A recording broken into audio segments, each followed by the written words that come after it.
So without further ado, I wanted to introduce some special guests that we will have joining us. First, we have James Phelps. James, please come on out, who played Fred Weasley.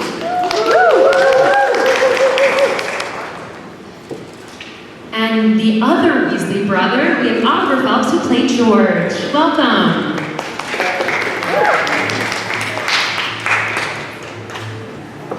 And we also want to put our hands together for Evanna Lynch, who played Luna Lovegood.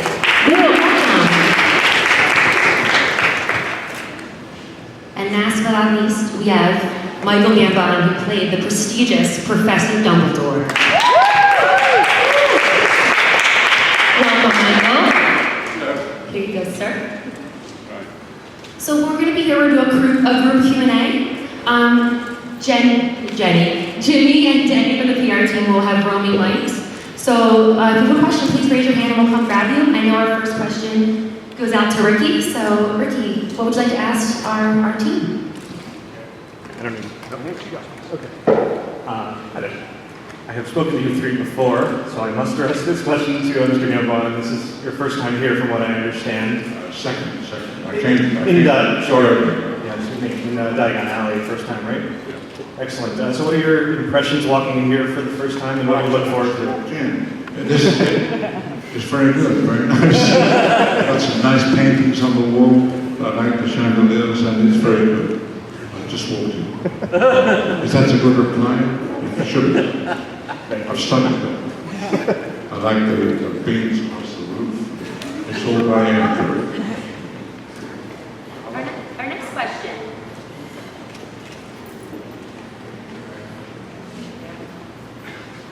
So I'm curious, now that the films and the movies are so far removed from production, publication, how do you feel about gaining a new legion of fans who discover the magical world of Harry Potter through our theme parks here in Orlando? I think it's pretty unique in the sense that, as you say, it's probably the first ever type of series, franchise, whatever you will, that people go to a theme park attraction and go, you know what, I'm going to go read the books or watch the films and understand it more.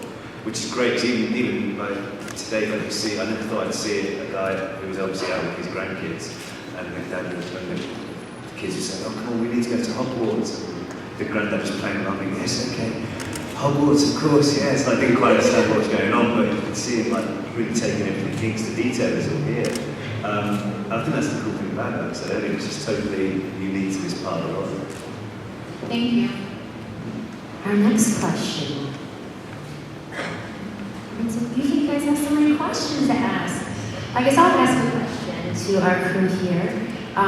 What was it like to see, you guys were there on the film set, to see it brought to life here at Universal Studios Florida? It's really, it's really good. But it is because obviously the sets are hollow because they're not meant to last, but obviously here is. So you go to the walls and you knock on them and they're solid, which is what you normally see with a load of us who are in the cast doing. It looks really bizarre, but like especially Diagon Alley, obviously the set was, you could walk around the back of it, whereas here it's all real, all the shops are real. So it's it kind of fulfills the imagination when you're filming too, and then when you're actually here, it's real life. So it's kind of, we've got to have the best of both of them. Well, I have to remind you that Dumbledore never went in Diagon Alley. That's why I thought it was focused too. Oh, everything is great. We're so glad to have you guys here. What we'll do is we'll probably have you.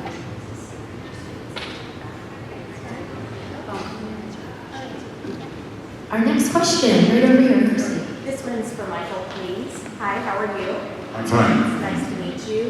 What is it that you think it is about the Harry Potter movies that really resonates with people around the world? And this is such a worldwide phenomenon.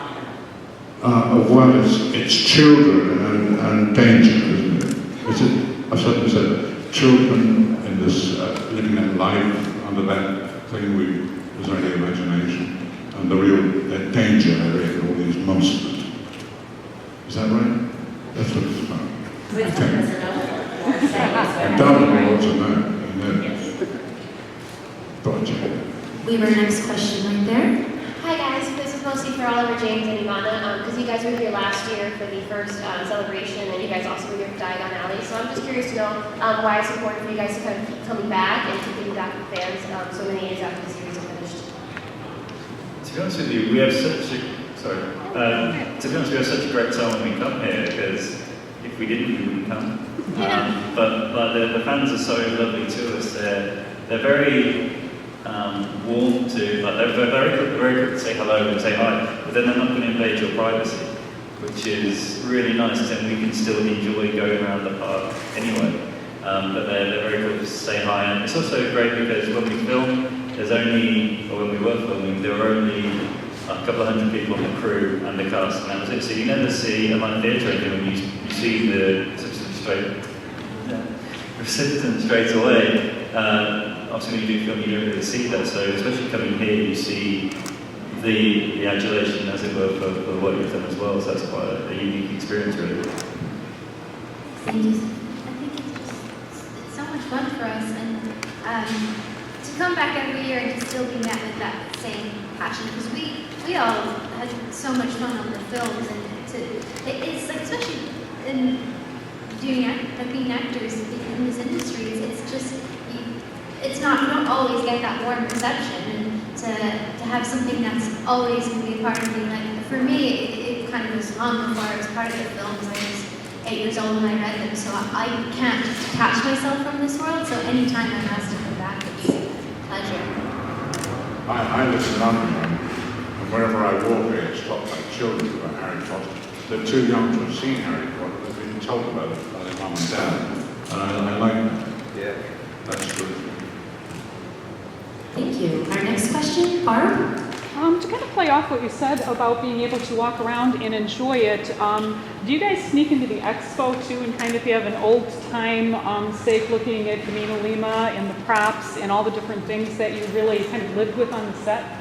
Last year we actually had to do a pop into the expo, but fortunately we were able to do it before we popped in beforehand, but it would quieten down a little, before we were announcing we were call in, as it were. And I was just surprised that I was actually learning stuff when I was there, because you look into stuff and it's, I think so they were really showing off Pottermore as well at the time, so sitting down and looking more into depth at certain aspects of the books and everything, the spells. So that's really cool, and so it's more than just a gathering of Potter fans going on some theme park rides, it's a whole enjoyable weekend, which is great to see the fans' enjoyment in that, and we can partake in it as well. I never really knew what was going on in Harry Potter, really. Dumbledore was such a small part, really. And so there are big sections of it I never saw. I read it in the script, but I didn't know them very well, so I just pretend a lot of the time. I know my own scenes, but the other scenes are not there. You tell people you've read it, but you haven't read them very carefully. You're not in them, so that's my problem. Jamie, you have a question? Yes, this is for the Phelps and Mr. Gambon. You folks, worked on the film. Can you talk about how different it was to work on the theme park attraction? Because you guys are featuring the Hogwarts Express film, and you're in Forbidden Journey. What was it like to work on that outside of the feature film? I was not aware at the time. I mean, the scene where I'm walking down as a ghost was shot in London, wasn't it? Yeah. And then it was put here, and I wasn't aware of what was going on. I walked down, I did the tour with a costume on. I didn't know it would end up here, so it was a shock. It was wonderful, a bit tight. That was me. So thank you very much. For me, it was different because I always thought the last thing I filmed was my character dead. Sorry for the spoiler alert. So I thought that was the last I'd ever play that character, and then I was asked to come back and replay him for the Hogwarts Express here. So that was a bit surreal. So I didn't think I was going to play him again, but I did, and I did it in one take, which was a good way to sign off. I'd like some. I was getting played by the hour, so I didn't get it. No, it was very much one thing I learned different from the film before a theme park is to filming before like a film is that they were very into the second conscious and had to get it bang on, because obviously it would fit in with the ride. Because otherwise, if you just like did it, okay, I'm going to throw a firework in a minute, or you can't do that. It's got to be okay, 1, 2, 3, 4. Now throw it and then put it around. Which I didn't understand why that was so important until I saw it. Yeah, okay, obviously you're moving the whole time on the train. But it's great to be able to see it. It's when you film it, you don't realise it's all green screen. So to see it on this train. There's so much here that I didn't know about. It's wonderful to come here and see. Our next question, Kat from MuggleNet. Okay. This question comes from one of our followers on Twitter. 2015 is just beginning. What are you guys looking forward to most about the year, either in your careers or otherwise? I'm a big cricket fan, so there's an actual series going on later this year. Just in general, really. Just enjoy travelling, getting around, working, obviously. Yeah, just enjoy the life. I don't really have a set plan for the year, so I'm just going to be honest with what to be doing. I can't really look past the weekend. I mean, I've been looking forward to this weekend since we were asked to come here a couple of months ago. So that's really boring answer, but it's not. I'm looking forward to the weekend. You mentioned the Super Bowl. What team are you for? I'll go for the Seagulls. Good choice, by the way. Our next question. I'm sure as young actors, you all were thrilled to know that you would have the opportunity to work with Robbie Coltrane or Michael Gambon. Such a long and illustrious career. To be able to call him a mentor, I'm sure is such a great thing. Flipping that now to you, when you found out, okay, I'm going to be accepting a role where I work with hundreds of children, some of which obviously this is their first role. Was there hesitation? Did you say, I want to do this, I want to be a mentor to these kids? No, they didn't tell me there were many children in. No, it's just great. I mean, the children seem to, for me, sitting waiting to come on in London, you become unaware of the children involved. But some of the very young ones, because you don't see them. They're ushered away from the set as soon as you finish your scene, and that's when you go another way. But I didn't meet many children, apart from these children. Yeah. And they're not children, and they weren't there. No, we were always the older of the kids. Really. The oldest, yeah. Although we didn't necessarily have that age. Any other questions? In the back? Hi. This is a question. So this is a question for Evanna. So we were wondering, Luna is a role model for a lot of Harry Potter fans, and so would you consider her a feminist? And what did she teach you about feminism, and what do you hope she's taught others? To be honest, I don't think Luna thinks of things like feminism because I don't think she thinks there's a divide. She is oblivious to a lot of things. Like she's not aware that people think she's so weird. She's not aware that they don't like her. You know, she's like, they take my stuff, I don't know why. You know, she doesn't look at things and see, oh, this person is being mistreated, this person is not being heard, this person is being abused. I think she has love for everyone. She has appreciation for everyone. I think the idea of someone being prejudiced against for their sex, I think that's absurd to her. And I guess, yeah, like, I know that has been the topic everywhere lately, feminism, and you can't say you're not a feminist if you want equal rights for everyone. But I don't think she's like Hermione where she's fighting so actively. You know, I think Emma's sort of perfectly mirroring what Hermione would do in the real world, that she's talking about these things. But I feel like Luna's message or Luna's way of doing it would be just more modern, just more inclusive. Like she's not talking. Luna wouldn't be talking to the people who aren't embracing change or embracing everyone. She's talking to the people who are already full of love and who do want to want to make everyone's lives easier and nicer. I also do. I think because that Luna would be interested, particularly because she went on to be a magic zoologist. That's the word. I think she would fight for animals, and I think she has a strong spiritual connection with them, so that's more her cause. But yeah, I don't know, feminism, that's a tricky one. Like, you have to be a feminist in this day and age, but I it's not everyone's. I think it's more Hermione's. That's her cause that she's fighting for. That makes sense. I think it's really clear. Thank you so much. Seth, should we go to our next question? Question for Mr. Gambon. Obviously, the Fantastic Beasts films that are coming out, they haven't announced a cast or anything for that yet, so I wouldn't ask you to give away any secrets. But What one is that? the prequel films that are taking place in the 1930s. Oh, yeah. I was just curious that you as an actor, knowing your character, what do you imagine Dumbledore might have been up to during that era, and would he be available?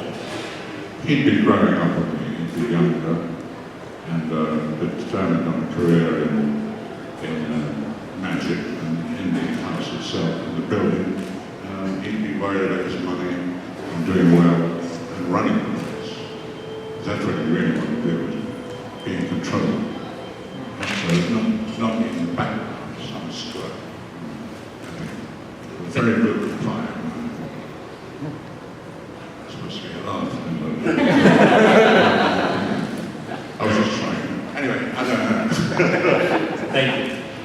Thank you so much, Seth. Quick question I have for James, Oliver, and Evanna. In the spirit of us being at Leaky Cauldron, what is your favorite type of food and beverage when you get a chance to come here for preview week that you really enjoy and can't wait to try since being back here for the celebration? Yeah, I remember we were fortunate to have a good afternoon or lunch with Chef, the guy who sorted out the basically came together with all the foods in here. Because that's the main thing, when you go to American restaurant, you go to British pubs with British food. Okay, see how it is. But it's the point where the fish is flown over from the North Sea. The authenticity of the fish and chips is probably the best you find in the land there, which is quite cool. Yeah, and even toad in the hole, so it's just stuff like that. I think that's the toad in the hole, that'll be my looking forward to the next. Evanna? That's a really tricky question because it used to be the butterbeer ice cream that was the best thing on earth, and I recently went vegan, so I'm not allowed. But yeah, I will miss that, and my sister says she'll have mine. But it is amazing. Oh, James, sorry. James, thank you. Sorry, James. Well, yeah, when we did that tasting session last summer, I probably put on about 10 pounds. No, I will finish everything. But yeah, like Oliver said, the fish and chips was, like I'm quite a snob when it comes to fish and chips. I think it's good, and easy good. So the fish and chips and the butterbeer, obviously, because that's. So what's the water with the gilly water? The gilly water, yeah, that's really nice. Wonderful. Any other questions from the team? Over here? What's it like growing up with your fans? You're going to see a ton of 28-year-old, 30-year-old kids waving wands around. What's it like to see a fan base just commit to something that really will bring us all back to our childhood? It's like nothing else really, because I suppose a few years ago, if you saw somebody, as you say, in their late 20s dressed up in Hogwarts school uniform, people would look at them a bit strange. But now most of the people at the park who are coming to the park, they're not necessarily coming with mum and dad, they're coming with their pals, or they're on spring break or on whatever, on vacation with their friends. They're coming, oh cool, let's get in our robes and really get into the occasion, which is really cool. And that's cool for us, like growing up with it. It's even weirder when you leave the park and you see people walking down the street in their Hogwarts outfits in the middle of Orlando. I remember the grand opening last summer, and it was really hot outside, but still they were like, oh, I must buy the whole robe and the jumper and the tie and everything. And that's really cool to see. As I said, I think that's the thing what makes it more inclusive, that the fan base has grown with the series as well.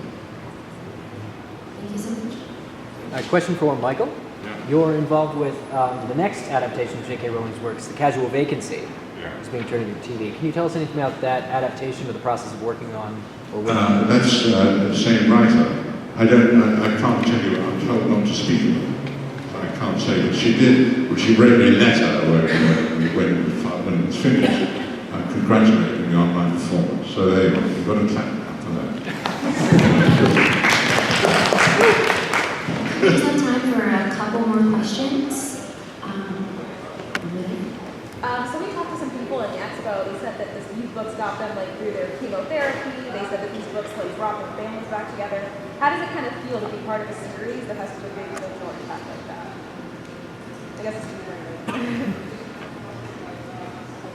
Surreal is the only word I can use to describe it, because obviously the books, we read them like everybody else. I remember reading the 7th book. I was in Japan just on holiday, and the book came out in, for some reason it was in English, but it wasn't out in Japanese, which is a good job, so so I was in Japan reading the 7th book, and so I was reading it just like everybody else.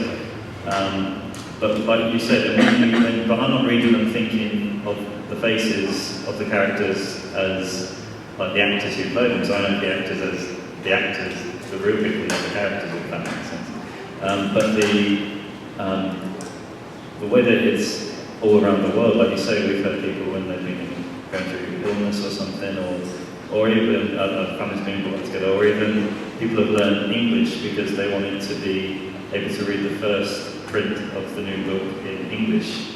So it kind of like make people learn new language and everything. I think it's a once in a lifetime thing where something so big comes along which can unite not only individuals, but I think whole countries.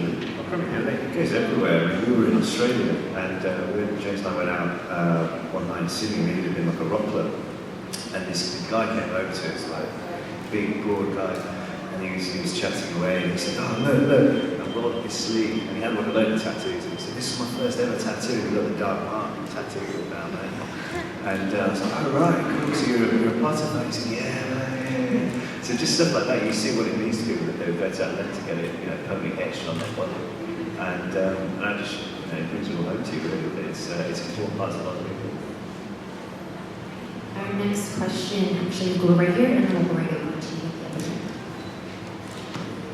Hi, I'm Claudia, travel blogger from Brazil. You have a huge fan base in Brazil. Everybody loves Harry Potter. They're going crazy because I'm posting lots of pictures. My question is, what is the place that the books of the series took you guys, like other place in the world that you were not expecting that you would travel to, but you did and you loved it? I'm not just saying it because you're there, but I actually went to Sao Paulo last year with promoting this place and talking about it, which I'd never really assumed that I'd go to. Obviously the World Cup was there, but I didn't think that I'd go there with the films. And it got a bit out of hand. There was about 100 people camping outside the hotel, missing school and everything, which is quite surreal. And yeah, it's just like that type of place. It's obviously a different culture, it's everything else, but they really buy into the whole Potter side of it, which is really surreal to me. So for me, not just because you hear me saying it, but yeah, it's out there. Japan for me, because it's so far away and the culture is so different to what we have. And I didn't expect there, because I went there when they built Wizarding World in Tokyo, and I never expected that. And it was a funny experience because they're all speaking Japanese, but they're walking around in Hogwarts robes, and they have the hippogriff ride there, and Hagrid has the voiceover, but he's speaking in Japanese, but he sometimes still has Robbie Coltrane's accent. It was the most bizarre thing. So yeah, just being there, that was somewhere I didn't think of, hadn't associated with Harry Potter, but they really love it there. They're big fans. I would say it's where I ran in Finland, and fell in love with the country and actually started learning the language. So I started learning Finnish. It was probably a bit of a useless skill, because only 5 million people in the world speak it. But it's I didn't think I'd go there, but I've actually really enjoyed the country. I've never been stopped in a foreign country because I think without all the equipment and face and beard, they don't know who you are. So I've got up. Our next question. First, I just want to tell Evanna that they got the Gringotts ride running smoothly now. So. And I want to ask Michael if he's going to ride the Escape from Gringotts. Are you planning on? I can't hear. Are you planning on riding the new ride here in the Escape from Gringotts ride? No way. When I came 6 years ago, no, 4 years ago, the open thing, I got on that one that's really bad. I nearly died.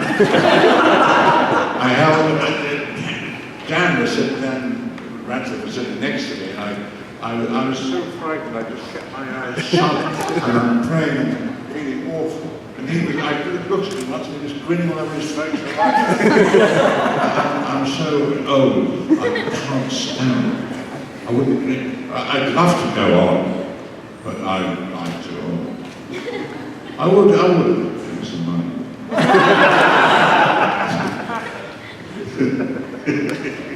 Final question? All right. Any final question? We have it back. With the new movies, talks of the Fantastic Beasts and where to find them. I know you guys grew up working on the original Harry Potter movies, but to see other movies done in that universe, what are your thoughts going to be when you see a whole different cast and a whole different crew working on something in the same universe you kind of built? Jealousy, rage. I'm gonna be so jealous. It took me 5 years to get in these films, and now we're being butted out. I'm quite sad. I have tried to tweet them and say, can't she narrate them or something? but then it will also be amazing, to not be involved because we get to see, the magic of it. Because yes, when you work on the films, a little bit of that is taken away, and you know what to expect, and you have personal memories connected to scenes, and to be able to just sit back and watch it and see what they do with it, not see it coming from scratch into this amazing thing, and just see it there, that's going to be fascinating. And I'm just so excited to see, the magical world in America, what they're going to, because we're so accustomed to hearing the Hogwarts students with English accents, and it's going to be cool to see the different culture and to see all the magical creatures. So, mixed feelings. Well, thank you, Evanna, Oliver, James, and Michael.